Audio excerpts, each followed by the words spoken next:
من کانا یعبد محمدا فإن محمدا، فرمایا کہ اے لوگو رسول اللہ صلی اللہ علیہ وسلم کا جو ان کو معبود مانتا تھا، جو ان کو خدا مانتا تھا، قد ماتا، وہ تو دنیا سے چلے گئے، وہ تو دنیا سے تشریف لے گئے۔ ومن کان یعبد اللہ فإن اللہ، فرمایا کہ جو اللہ کو معبود مانتا ہے، جو اللہ کی عبادت کرتا ہے، فرمایا کہ حتی لا یموت، فرمایا کہ جو اللہ کی عبادت کرتا ہے وہ پہلے بھی زندہ تھا، وہ آج بھی زندہ ہے۔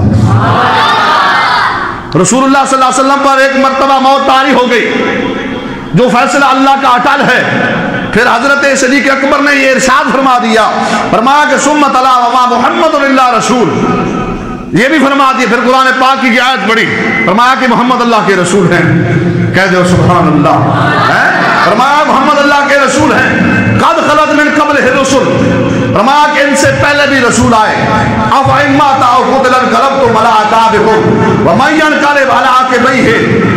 پھر حضرت سیدنا صدیق اکبر رضی اللہ تعالی عنہ نے فرمایا کہ آپ سے پہلے بھی رسول گزرے، آپ دنیا سے چلے جائیں یا شہید کر دیے جائیں، کیا تم ایڑیوں کے بال پیچھے ہٹ جاؤ گے؟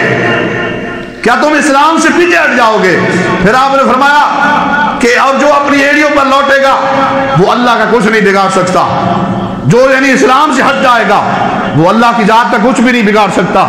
رسول اللہ صلی اللہ علیہ وسلم دنیا میں تشریف لائے، ان پر ایک اٹل حقیقت کے مطابق، اٹل فیصلے کے مطابق اللہ نے ایک موت طاری فرما دی۔ فرمایا اے لوگو گھبراؤ مت، ان سے پہلے بھی رسول گزرے، ان سے پہلے بھی رسول آئے، ان سے پہلے بھی انبیاء آئے، انہوں نے بھی اپنی تبلیغیں فرمائی، انہوں نے بھی اپنی قوم کو اسلام کی طرف جو ان کا رائج تھا اس کی طرف بلایا۔